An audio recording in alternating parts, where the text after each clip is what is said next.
I'm Dr. Perry Gadalovich, and in this video, I'm going to be reviewing the consent form for a mastopexy or a breast lift.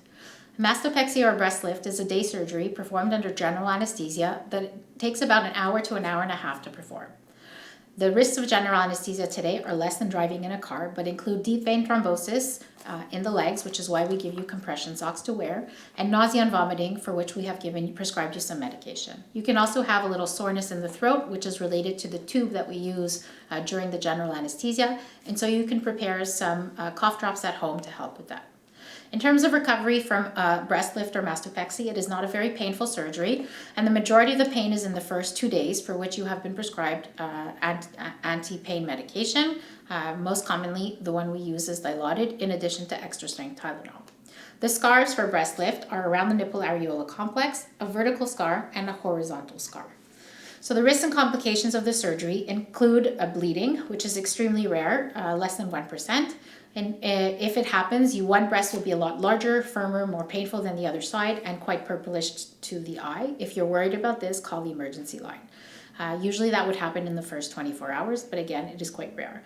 Infection is extremely rare, and I've never actually seen it in my practice. That's probably because we give everybody antibiotics the morning of surgery and then for a week after the surgery.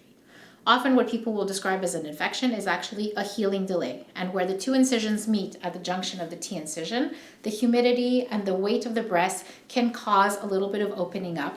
That probably happens around 10 to 20% of the time. These are minor wound complications that heal in all by themselves and require a little bit of TLC with keeping the area dry and clean with a little gauze in the bra. For the first week, you don't have anything to do. You just keep your bra on, and then we will see you back at a week, remove your dressings, and then you'll be able to shower. Other risks and complications are related to asymmetry. So the breasts are not identical twins, they're sisters. There are going to be little differences between both sides before surgery and after surgery as well.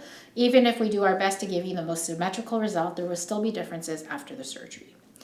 The scars, as I described, are in a boat anchor pattern, and we begin scar therapy only after a month. In the beginning, the scars are going to look very crinkly, and this is normal, before they flatten out and form a nice fine line.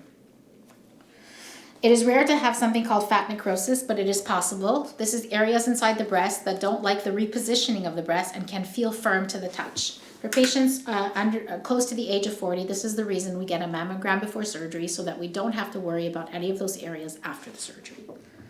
In patients who have had significant ptosis, which means descent of your breast, if you were to lose a lot of weight after the surgery, that descent would recur. Otherwise, the result is pretty stable and will last for years.